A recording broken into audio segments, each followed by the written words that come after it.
Happy Mando Monday is what we'll call today, I guess. Mandalorian Season 2, Episode 1 breakdown. Every Star Wars Easter egg and Boba Fett secret sighting revealed from new Rockstars. Excited to check this out. But more excited to say that I finally joined a community. A very special community. I was at Home Goods and Christmas shopping on Halloween Day, actually. And then I found this doll. I'm 30 years old now, and it was the first time in my life where I was like, I really want this doll. And I was like walking around the store looking at other stuff for like 30, 40 minutes. And I was like, but it's a doll, man. I really want the doll. And then I went to go put it back, and there were like 6 before I picked up this one, and then all of them were gone. I was like, I think I really want this doll. It was a sign. And then Olivia bought the doll for me because I clearly wanted it. Then I did some more work that day, and I had this doll just resting on my lap for the past hour. I even slept with it. This is all true. I've never had this experience. Never slept with a doll before. Never have. And I got Always a baby Yoda doll. Oh. And it's like when you hold it and look at it, it just looks, it feels, I feel the feel. I've never had this. I'm being sincere. I'm not even. Lovely thing. This is a great. I'm so happy. For actually you in this holding moment. it. I'm jealous myself. You look into its eyes. You're like, wow, this feels something.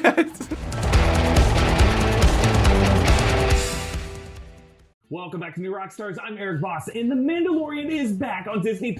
Returning to Tatooine to take down some great dragons, and true spoiler warning, resurrect one Boba Fett, Tamora Morrison, in the flesh. After reacting to the episode with Tommy on WikiLeaks, I have now combed through this episode and found a ton of hidden Star Wars Easter eggs. Folks, Boba Fett is actually hiding in plain sight way earlier in this episode. Where? Let's talk about the armor. He's there. I'm gonna find it for you. I'm gonna break it all down. Here we go. Okay, Mando and Baby Yoda pass pairs of glowing red eyes from the hounds in the shadows. It's Boba Fett.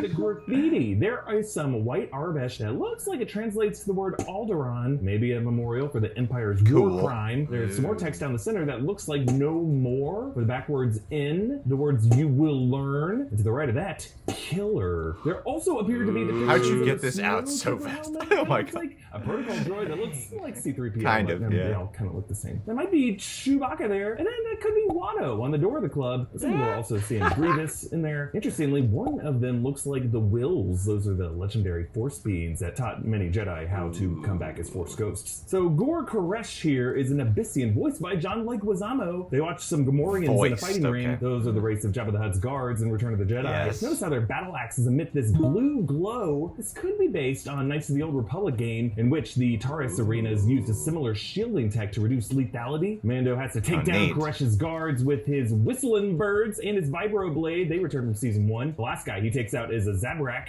the same race as Maul. I just love how Mando's Beskar armor is itself an offensive weapon. Like the first guy punches him, nearly breaks his own fist. Then when he does that, like knocks Mando's helmet into the Yeah. Twi'lek. It's like all Mando has to do is just stand there while other people punch him into each other. But before I continue, I want to thank Vessi Shoes for sponsoring this video. Damn. See, Vessi makes these knit getting your sneakers shout that are out of the way 100% so early in the waterproof video, and Eric. They're super Usually breathable too. Usually so it's don't so let much any later. liquid in, but they do let the air move out. They also have an antimicrobial insole to keep your footsies from getting funkier than a Mon Calamari sauna. Hey, that's kind of mean to Mon Calamari. I'm sure they smell fine. Vessi shoes are super stretchy. Just look at them. They fit like a sock. And they only weigh 175 grams. They're also made with this cool Dynamex material that keeps your feet warm in cold weather. They gave you a lot of talking points, Eric. As we head into these snowy and rainy months, a lot of footage. where we live, it's really great to have Vessis for running errands around town and keeping my feet dry and warm and comfy, even when I'm trying to do too many things at once while I'm skipping through people's yards. Skipping through the grass while I'm drinking. Oh no! I spilled water all over my feetsy weetsies, but my oinky oinkies are bone dry like the dew sea. Thanks, Vessi. Get $25 off your own pair of Vessi shoes when you use my link in the video's description. Oh, Click that link one of the for best $25 off sponsorships each ever. shoe. That was great. pair of That was Vessi. amazing. When he catches Koresh, he says, I swear it by the Gatra. He could be referencing the Droid Gatra, which is a group of battle droids on Coruscant during the Clone Wars who supported droid rights, droid emancipation. Kind of a weird thing for Koresh to swear to, but it is worth noting, along with Mando's new post-IG-11 softened attitude toward droids, called out by Pelimoto. Ah, so he likes droids now. Well, you heard him. Give it a once-over. Kelly's astromech droid is R5. Notice that burn mark. This is the same R5 with the busted motivator that Luke. I was right. I was right. Kelly also says, Well done. If this thing ever divides or buds, I will gladly pay for the offspring. Now the line gets buried by the gag, but I think it's a subtle foreshadowing hinting at Baby Yoda's reproductive cycle that we might learn about his biological origin this season. Okay, we see a great map of why not? Tatooine. I love maps. Imagine We Yoda's see budding. Mos Eisley, Mos Espa, and the new Mos Pelgo not on the map, recalling the way Kamino wasn't on the star maps of the Jedi archives, but it was nonetheless there. Screw you, Jagasu Nu. It does not exist. And Kamino is a location we might be revisiting, with it being the birthplace of Boba Fett and connected to Dr. Pershing and his Kamino patch when he studied Baby Yoda last season. It's all Mando treks out of the Lincoln. town. Whee! But on the way he meets with a few Tusken Raiders. Remember this dude sitting away from the campfire on the far left, judging Mando apprehensively. That could be Boba Fett, because Boba Fett's thing was like dragon skeleton, a Tusken Raider item. Still in Tunisian desert. forget Just a the little nod showing actual us that name we're of the about to see a weapon. living version of the You beast are whose not a skeleton true we last saw like this. Mando's arrival in the town definitely evokes some spaghetti western imagery. You can get some great side eye with the locals as we hear Ludwig Göransson's acoustic guitar playing underneath. One of these villagers is a cameo by Sam Witwer.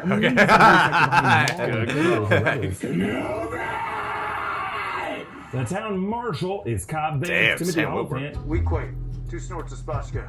He wears Boba Fett's distinctive armor, a backstory originally from Chuck Wendig's Aftermath books. This Weequay bartender is played by W. Earl Brown from Deadwood, making this a kind of Deadwood reunion how between him and cool. Oliphant. You'll remember Spotchka as the blue That's liquor so that Mando cool. drank before Dune last season. And settle down with that beautiful young widow and raise your kid sitting here sipping spotchka. It's a bit weird when he calls a bartender by his race as opposed to a name. The two of them clearly had some kind of friendship in the past. By this guy, he is the ugliest guy in the room who has a lot of opinions about sand people. They're monsters!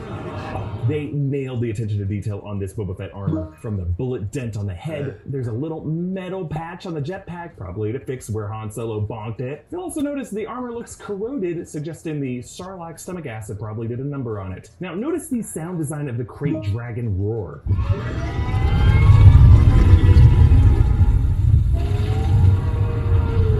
What am I supposed to pick up I love from it. this? They use the synthy tone from the original Dragon roar that Ben Kenobi did to scare off the Tusken Raiders in the first film.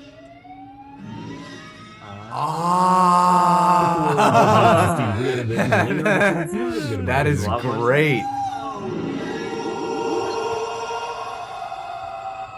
Now, Cobb's speeder bike is a repurposed pod racer engine, similar to how Rey used one of these in Jakku in The Force Awakens. Cobb's looks a lot like Anakin Skywalker's pod racer Is it engine. right? It does have the yellow flaps, though this one is red. I don't remember there being any red on Anakin's. Cobb recounts the night of the second Death Star exploding after the Battle of Endor in Return of the Jedi. The holo projection has this ring of Orabesh text around it. If you were to flip that, translate it, it reads, "Little does Luke know that the Galactic Empire has secretly begun construction on a new armored space station even more powerful than the first Death Star." The word-for-word text from the opening crawl of Return of the Jedi. That's a fun Easter egg. Cobb talked about how he grabbed a Chemtono containing silicax crystals. This is the same kind of container that Werner Herzog kept the Beskar in last season. It's the famous ice cream maker prop carried from by Empire. Wilbur Hood in Cloud City in Empire. The Tusken Raider hounds they meet are massifs. We saw these in Attack of the Clones, but Mando is a fan That's of these where we guys. saw them. Damn, I could have It's pinpointed. also pretty similar to the Knights of the Old Republic, where you have to team up with Tusken Raiders, and you actually use a similar tactic to take down a Crate Dragon. You have to lure it out over buried explosives. The Tusken Raiders march back into town on Banthas in a straight line. A little nod to Obi-Wan Kenobi's description in A New Hope. Sand people always ride single file to hide their numbers. Now, the Crate Dragon lives in an abandoned Sarlacc pit. From the front. There's no such thing as an abandoned Sarlacc pit. There is if you eat the Sarlacc. This might explain how Boba Fett was able to survive the Sarlacc. The Crate Dragon spews flesh-melting acid that could have dissolved the Sarlacc flesh, but might not have been strong enough to melt the Mandalorian those armor, graphics. which might have freed Boba. That's Though facts. canonically, Boba's armor is Durasteel, not Beskar. We'll see if the show ends up sticking to that. Mando knocks the jetpack to send Cobb flying, just Like like Han Boba. Solo did. This same freaking jetpack malfunctioning is the reason Jango was unable to evade Mace Windu's swipe. Cobb was right. This thing is destined to be busted. And you tell your people I wasn't the one that broke that.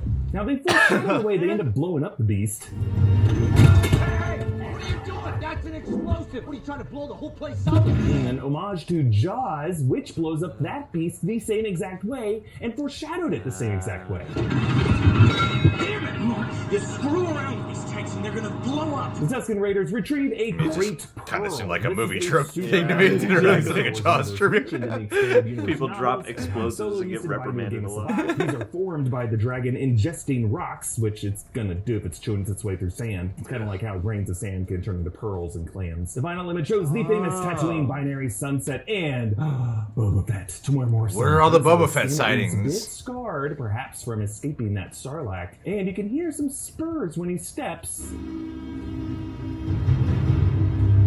suggesting he could be the one who came across Fennec Shan. He 100% is. He's gotta be. I thought they already confirmed that. But of course, most where importantly, are notice the that he is Spurs? carrying a Tusken rifle and Yes, a Tusken yes. gaffy stick. I think Boba Fett could be living among the Tusken Raiders, masked along with the rest of them. He could have been that standoffish Yes, Tusken Raider back okay. in Campfire. I He's didn't know if you were going to bring that back I'm around. saying, this would explain why he doesn't have his armor anymore. Maybe he gave it up. It no longer serves him. And he might not be that interested in hunting it back down, but he still could be the key to Mando learning more about Kamino, the Jedi, the whole Star Wars history. But We why all know pretty well. wouldn't Mando and he Baby want Yoda are his still armor? strangers to. Oh, and yes, I am wearing New Rockstars custom This Is the Way shirt, available exclusively at New Rockstars' new merch store. But there is a limited number. I think we are running out. But when you buy it for a few bucks more, you can write in a custom shout out that we will include in Wookiee Leaks episodes. So get on this, subscribe to New Rockstars, hit that notification bell, follow me at EA Boss. Thank you for watching, or as they say in Tuscan.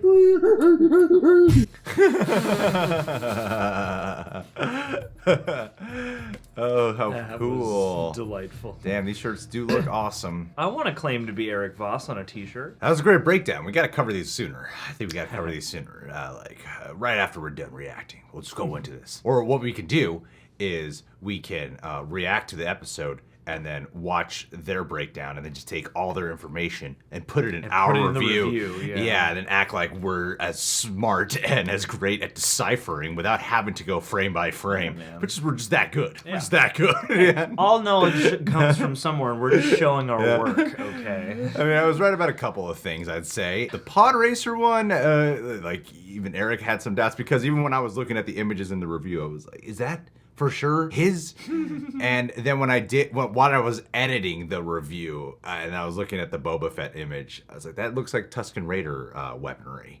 But I didn't think necessarily about him hiding amongst the Tusken Raiders disguised as one, but that theory would line up, and that person's body language did seem to be a little bit different than the other. It seems so casual, like a dude. It seemed like the body language of, I could see Boba Fett hiding under a Tusken Raider outfit and doing that. I don't know how I feel about the possibility that it was the Krayt Dragon who defeated the Sarlacc. I actually would really like it if it is more along the lines of him doing something to jetpack his way out. Yeah, having to claw do his some way crazy out. thing. Instead of being fortunate enough that a Krayt Dragon came by and did it. Because there seemed to be a lot of hints throughout this episode that we might see Boba Fett, we might see Boba Fett, you're gonna see Boba Fett. You know, I think with the way they scripted this and the way it was directed, especially leading into Timothy Oliphant's Cobb character coming in, they knew like people are gonna be expecting Boba. Let's have some fun with this, you know? Yeah, exactly. And I wouldn't want it to just be Krayt Dragon. Although I do love like the attention to detail that the team really does have, like with the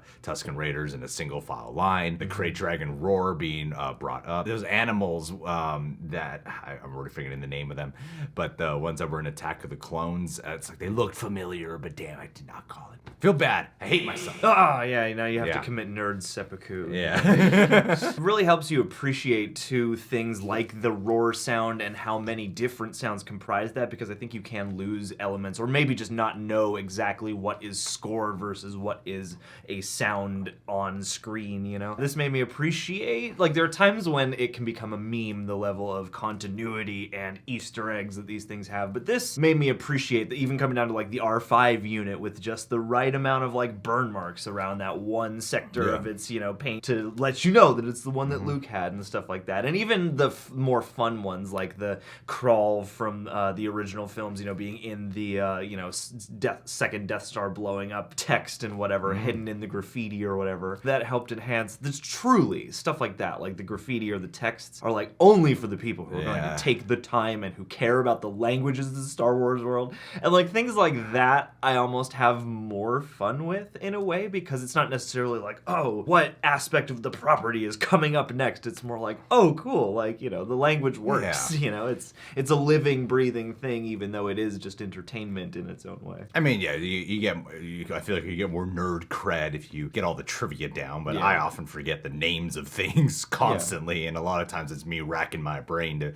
like when the R5 unit did show up. I think that's the unit that Luke wanted to buy, but I didn't think that was the same R5. My mind didn't go there, which I think is even cooler, to have like a little bit of attention to detail on the R5 unit, enough to signify that is in fact that R5 unit that malfunctioned in the beginning of A New Hope. Well, it's these various things that make me as more of, I'm not like obsessed with Star Wars. I don't love Star Wars, but I do really enjoy the better aspects of it that really pull me into the world. And this is one of those things. Like, this makes me appreciate the expanded universe and the breadth of everything that's come through all the movies, because of these little details that aren't necessarily the most important. They're not necessarily Easter eggs that are going to tell you what 5 movies down the line is going to look like, but they do really make the world feel rich and alive. And a lot of times, with Easter eggs and stuff, it can sound like, is this really an Easter egg or tie-in? What impressed me, though, was the fact that, especially when they're talking about the Krayt Dragon and having to defeat it and team up with the Tusken Raiders, how that was borrowed from one of the video games. I think that's pretty cool. Like, actually making the games feel that much more canon, and to a certain extent, or maybe not canon, but really honoring that. And you could totally see a version where they do ape from there, especially when you're like exploring parts of the world that we might not have gone to in live action yet. Maybe the writers or directors can take the time out to, like, well, in the video game they explore this part, and that design of it was within canon, so maybe we can go play the video game to kind of get a better idea of what that part of the world is like, and how that might play out, and we could put our own spin on it. And I could feel that being honored here. And I love this first episode. I really did. I thought it was incredible. I think Boba Fett's going to play a major factor in here. There was too much teasing and whatnot to have it just be like some minor role. He's going to be a major factor, and I can't wait to see what they do. This is a great breakdown. Thank you, New Rockstars. This was awesome. This is the way. Guys, subscribe to The Real Rejects. Please click that notification bell to get notified whenever we got a YouTube video up. Hit that like button. Subscribe to New Rockstars while you're at it. Check out our Mandalorian reaction, full-length reaction watch-alongs at our Patreon. Yada, yada, yada. Patron of the day, shout out!